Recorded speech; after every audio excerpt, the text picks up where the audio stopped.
Que beleza, vamos começar então as aulas de revisão. Começando aqui pela aula 1, a parte de cinemática. Grandezas escalares. Bom, sabe que essa parte inicial é importante porque define muita coisa. Ficam definidas com quantas partes a grandeza escalar possui. A grandeza escalar possui duas partes. Então ficam definidas com número,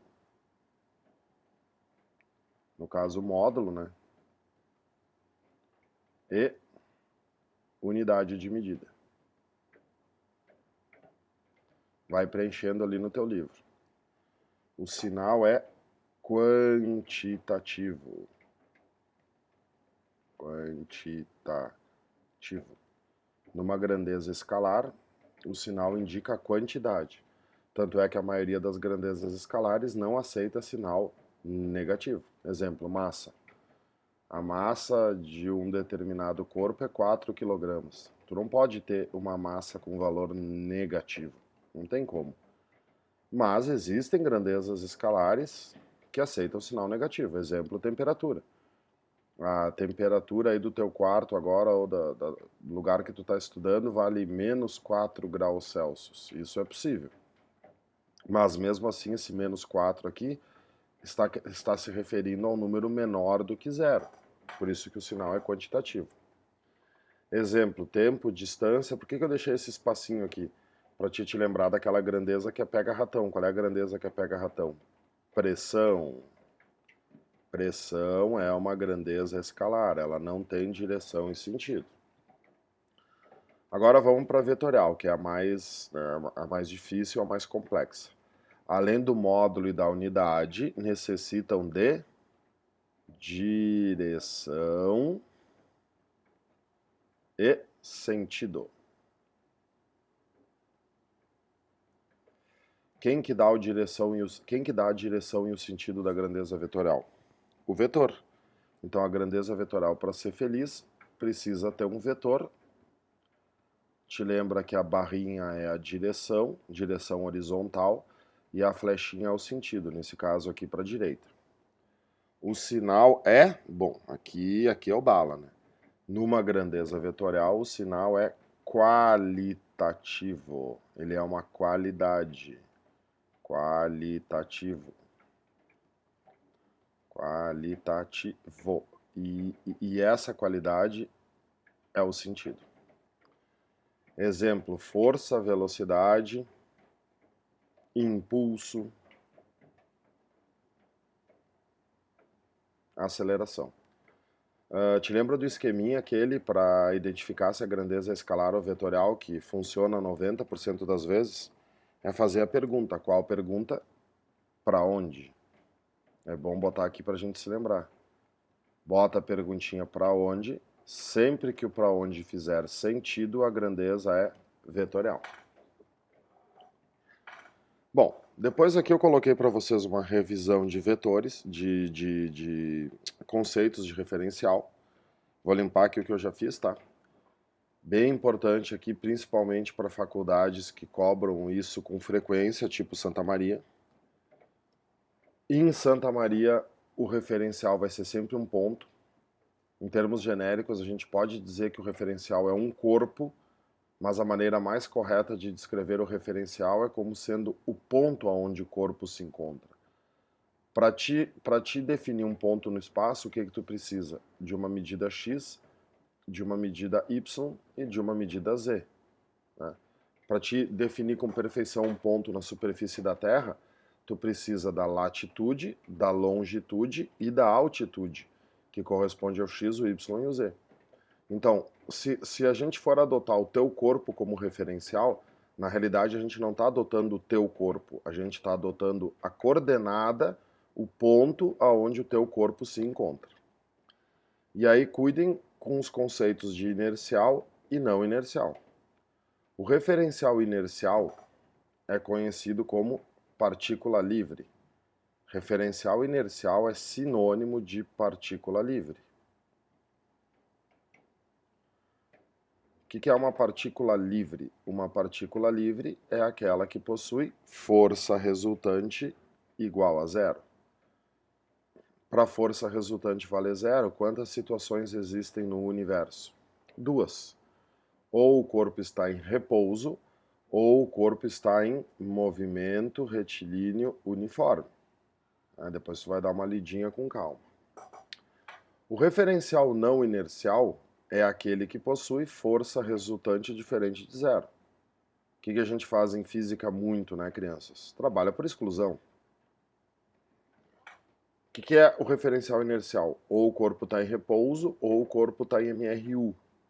Todas as outras situações que tu pensar, lançamento oblíquo, lançamento horizontal, queda livre, MRUV, MCU, o corpo será um referencial não inercial, porque ele possui força resultante diferente de zero. Força resultante diferente de zero indica aceleração diferente de zero. Beleza, conceitinhos importantes. E agora vamos para a parte técnica, a parte da cinemática. O MRU, o MCU. Vamos começar pelo MRU, principalmente a parte gráfica, porque a parte teórica é fácil. Bom, aqui no MRU já escreve aqui do ladinho, né? Já faz uma flechinha, a gente acabou de ver, referencial inercial, força resultante vale zero. É o único jeito de tu te movimentar em equilíbrio. Pode escrever aqui que o MRU é uma condição de equilíbrio. A gente vai revisar isso de novo na primeira lei de Newton, na inércia. Se a força resultante do MRU vale zero, se ele está em equilíbrio, quanto é que vale a aceleração tangencial? Zero, não tem aceleração tangencial. Quanto é que vale a centrípeta? Zero. O MRU é o único movimento que não possui aceleração. A velocidade é o ΔD sobre o ΔT. Aqui o ΔD está sendo usado como deslocamento. Pode até botar uma flechinha aqui em cima. O ΔD. E D igual a DO mais V vezes T. Isso é a função horária do movimento. Te lembra que essas duas equações representam a mesma coisa, só que a de cima tu está em função do deslocamento e a de baixo tu está em função da posição. Não me confunde ΔD com D. D é posição. Um lembretinho aqui de quilômetros por hora para metros por segundo. Daqui para cá divide por 3,6. Daqui para cá multiplica. Faltou as flechinhas, né? Daqui para cá divide. Daqui para cá multiplica. E a parte gráfica, que é a parte mais importante. Qual é o primeiro gráfico aqui? O gráfico de posição por tempo. Por que o gráfico de posição por tempo do MRU é uma reta ascendente? Bom, tem que ser uma reta ascendente ou descendente, porque como isso aqui é posição, conforme tu te movimenta, a posição varia em relação ao referencial. E é uma reta porque é uma função do primeiro grau. Esse gráfico vem da função horária da posição, que é uma função do primeiro grau, produz uma reta. Se a reta é ascendente, significa que a velocidade é positiva. Se a velocidade é positiva, o movimento é dito progressivo.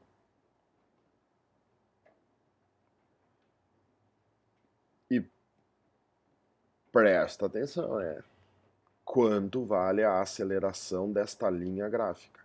A aceleração desta linha gráfica vale zero.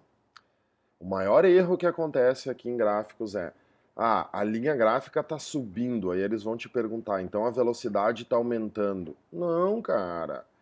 Essa velocidade aqui é uma velocidade constante, porque isso é o gráfico de posição por tempo. À medida que o tempo está passando, as posições estão aumentando. Então, o cara está progredindo, mas ele está progredindo de maneira uniforme. Ele está progredindo com o módulo da velocidade constante. Tanto é que a matemática te ajuda aqui. Num gráfico de posição por tempo, o que a gente tem que saber de cor e salteado? Aqui existe uma declividade, um ângulo. A tangente deste ângulo representa a velocidade. E aí analisa a matemática aqui, ó. Como isso aqui é uma reta, esse ângulo é variável ou esse ângulo é constante? Esse ângulo é constante, esse ângulo é sempre o mesmo. Como o ângulo é constante, a velocidade é constante, porque a tangente do ângulo terá sempre o mesmo valor. Aqui nós temos um outro gráfico, Esse gráfico é o gráfico de velocidade por tempo. Esse é o gráfico simples. Num gráfico de velocidade por tempo, a linha gráfica é uma linha paralela ao eixo do tempo. Por quê? Porque a velocidade no MRU se comporta de maneira constante, o módulo é constante. Então, este gráfico aqui e este gráfico aqui indicam o mesmo movimento. Isso aqui se chama par gráfico. Esse par gráfico representa o mesmo movimento, o movimento onde a velocidade é positiva, tá vendo aqui? A velocidade está acima do eixo do tempo, mas ela é positiva constante. Num gráfico de velocidade por tempo, a área da figura formada pela linha gráfica ao eixo x representa o deslocamento, não a distância percorrida. Essa área aqui vai representar o ΔD, vai representar o deslocamento. Pode botar até a flechinha em cima indicando que ele é vetorial. Se a linha gráfica for abaixo do eixo do tempo, tu vai ter uma área negativa. E tu tem que levar em conta esse sinal. Por que a área vai ser negativa? Porque ele está regredindo. Por que nesse caso a área é positiva? Tu está acima do eixo do tempo. Porque tu estás progredindo. Beleza? Beleza, chique. Vamos limpar. Vamos para o MCU. Bom, o MCU é um movimento muito queridinho, principalmente da URGS. Como ele é um movimento de equações meio estranhas, existe uma tendência a gente se esquecer dele. MCU, o que acontece? Ele é uniforme.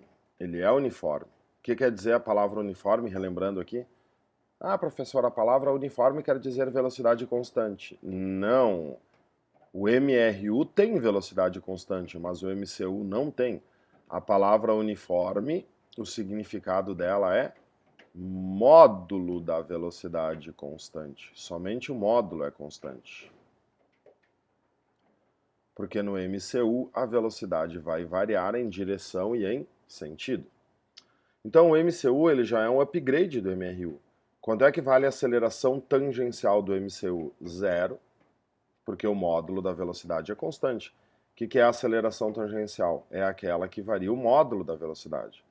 Só que o MCU tem variação de direção. Como ele tem variação de direção, a aceleração centrípeta é diferente de zero. Então o MCU já é um upgrade. Ele não tem a tangencial, mas ele tem a centrípeta. O que o MRU tinha? Nada, nenhuma das duas. O que a frequência é? A frequência é o número de voltas sobre o tempo que tu leva para dar uma volta. Esse tempo deve ser medido em segundos e a unidade da frequência no sistema internacional é Hertz, é Hz.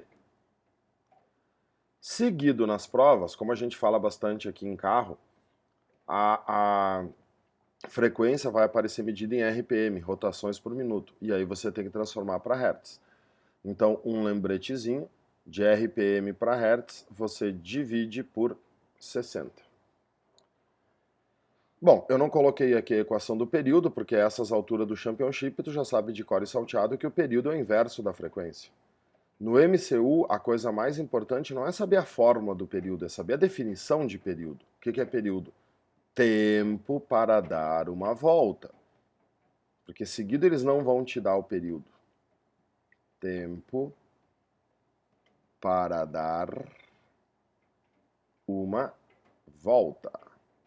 Muito cuidado com isso. Isso é o período. Qual é o período do ponteiro das horas de um relógio? 12 horas. Ele leva 12 horas para dar uma volta. Qual é o período de rotação da Terra? 24 horas. A Terra dá uma volta a cada 24 horas. Beleza? E aí, o MCU tem duas velocidades. Ele tem a velocidade linear e ele tem a velocidade angular. A velocidade linear mede a distância percorrida em função do tempo. É o famoso 2πrf. E a velocidade angular é 2πf. A única diferença entre a linear e a angular é o raio. A linear mede a distância em função do tempo e a angular mede o ângulo em função do tempo. Por isso que existe uma relação entre as duas que as faculdades adoram. É só ver que essa aqui tem o raio. Então a velocidade linear nada mais é do que a angular vezes o raio. Não vai te esquecer dessa aqui, hein? Tem questões que tu só resolve se tu te lembrar dessa aqui. E essa aqui também é muito útil para entender o caso do disco e o caso da polia. Só vou fazer um lembretezinho aqui por descargo de consciência, né? Te lembra que essas fórmulas aqui não precisam ser decoradas. No dia do vestibular, o que tu pode fazer se tu te esquecer e deve fazer? Qual é a fórmula da velocidade no MCU? Só existe uma fórmula. Velocidade é distância que andou pelo tempo que levou. Tá, mas e como é que eu transformo essa fórmula naquela ali? Cara, no MCU tu tá dando uma volta, tu sai de um determinado ponto, vamos supor o ponto B vai partir daqui e vai dar uma volta completa. Como é que é o nome da distância percorrida? Como é que é o nome da distância que esse ponto B vai percorrer? Perímetro da circunferência. Como é que se calcula o perímetro de uma circunferência? Utilizando 2πr. Então, no lugar da distância, você coloca 2π raio. Sobre o tempo. Aí tem que dar uma pensadinha. O que é 2πr? O tempo para dar uma volta. Se velocidade é distância sobre tempo, e 2πr é o tempo para dar uma volta, tu tem que dividir pelo tempo para dar uma volta, e o tempo para dar uma volta se chama período. Então a velocidade linear é 2πr sobre o período. Tudo que é dividido pelo período pode ser multiplicado pela frequência, afinal de contas, um é o inverso do outro. É daí que sai o 2πrf. E muito importante também, vou usar esse espacinho aqui, ó, se lembrar da fórmula original da velocidade angular. Existem algumas questões que tu precisa resolver usando a fórmula original.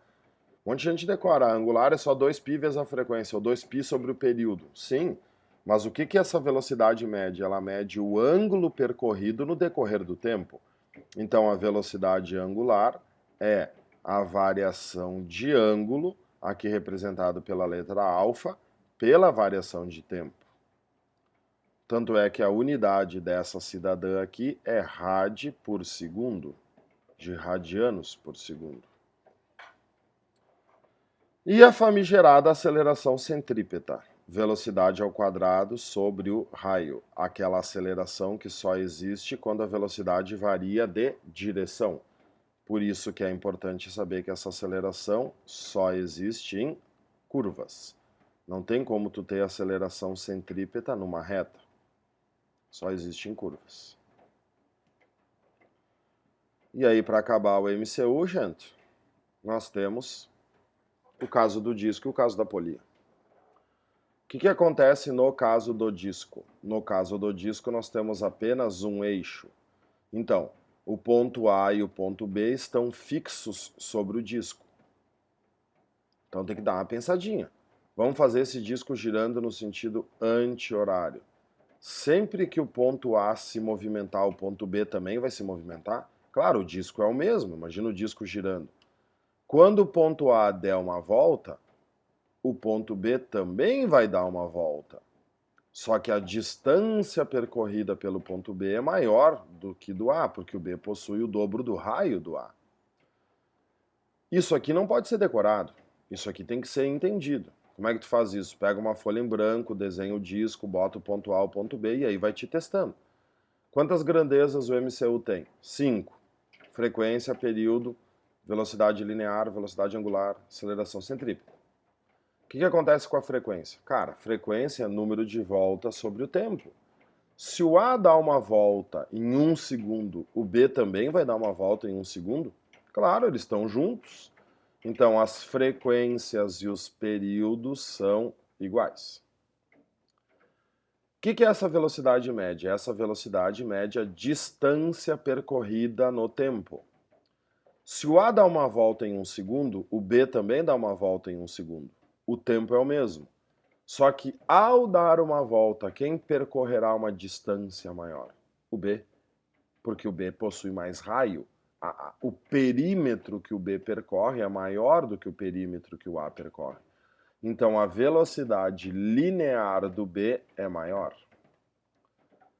O que é a velocidade angular, que aqui está em negrito? Porque aqui é informação relevante, né? A velocidade angular está aqui, ó. É a variação de ângulo sobre a variação de tempo. Em física nada se decora, tudo se entende, é tudo lógica. Não existe o eu acho, existe pensar na fórmula. Velocidade angular é variação de ângulo sobre variação de tempo. Se o A der uma volta, o que ele descreve? 360 graus, ou 2π radianos. Quando o A descrever 2π radianos, o B também vai descrever 2π radianos. A velocidade angular, no caso do disco, é a mesma. E essa é a informação relevante do caso do disco. É isso que vai diferenciar o caso do disco do caso da polia.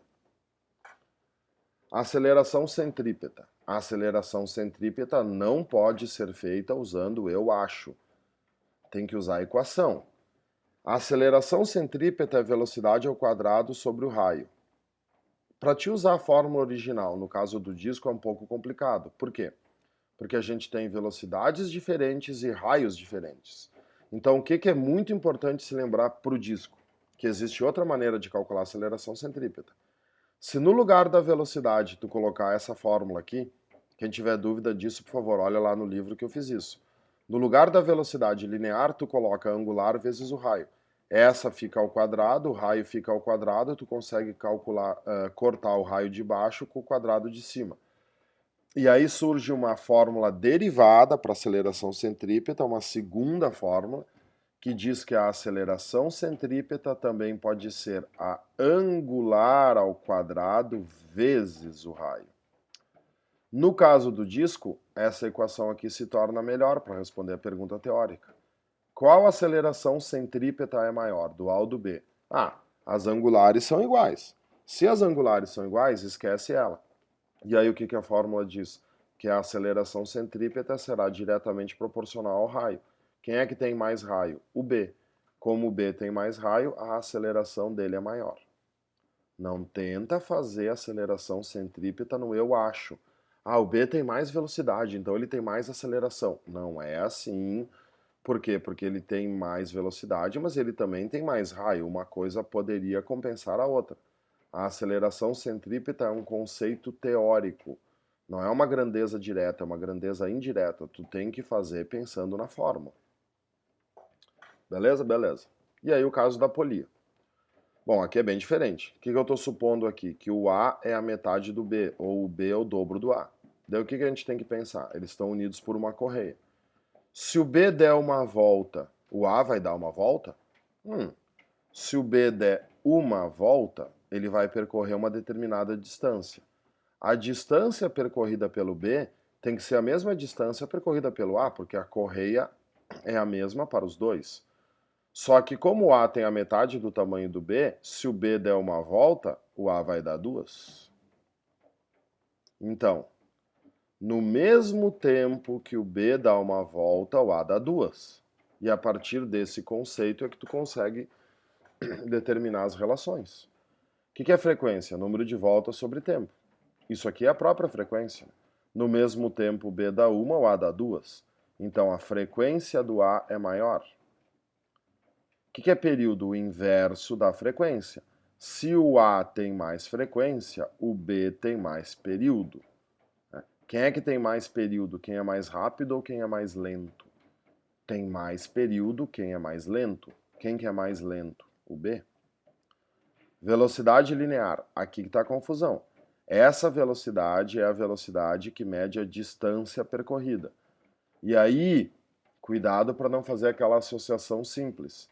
Ah, o B tem mais raio, então ao dar uma volta o B anda mais. Sim, só que quando o B dá uma volta, o A dá duas. Uma coisa compensa a outra. No caso do disco, as velocidades lineares são iguais. A distância percorrida pelo A e a distância percorrida pelo B é a mesma. Essa é a diferença entre o caso do disco e o caso da polia. No caso do disco, as angulares são iguais.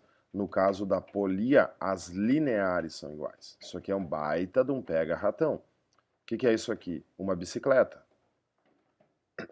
Quando a bicicleta gira, o que acontece? A correia está engatada na polia grande, onde estão os pedais. E na polia pequena está a roda traseira. Quando o pedal dá uma volta, a roda traseira vai dar 2, 3 voltas, sei lá eu, depende da relação entre os raios das polias. Por isso que é importante saber que essa velocidade aqui, ó, anota ali no cantinho do livro, é a velocidade da correia. É a velocidade da correia. Quantas correias nós temos? Uma. Não tem como a correia girar com velocidade diferente. O que é essa velocidade mede? Essa velocidade mede o ângulo descrito na unidade de tempo. É importantíssimo associar a velocidade angular com a frequência. Observa aqui no caso do disco. As frequências são iguais, as angulares são iguais. Nesse caso aqui, a frequência do A é maior. Se a frequência do A é maior, a angular do A é maior. Na realidade, velocidade angular e frequência são a mesma grandeza, só que medidas em unidades diferentes. Tudo que acontece com a frequência acontece com a angular. Basta olhar a equação, ó. Velocidade angular é 2π vezes a frequência. O que o 2π é? O 2π é uma constante. Então, se o 2π é uma constante, a velocidade angular só depende da frequência. A aceleração centrípeta. De novo, a aceleração centrípeta não tem como usar o eu acho. Nesse caso aqui, o melhor jeito é fazer a original. O que é a aceleração centrípeta? É a velocidade ao quadrado dividido pelo raio da curva. No caso da polia, as velocidades lineares são iguais. Como as velocidades lineares são iguais, eu posso cancelar aqui. E aí o que eu sei? Que a aceleração centrípeta e raio são inversamente proporcionais. Quem tem menos raio? O A. Como o A tem menos raio, a aceleração centrípeta dele é maior. Legal? Uma bela revisãozinha, tanto do MRU quanto do MRUV. Então vou parar por aqui esse aqui, depois eu faço a segunda parte do restante da aula, beleza? Muito bem.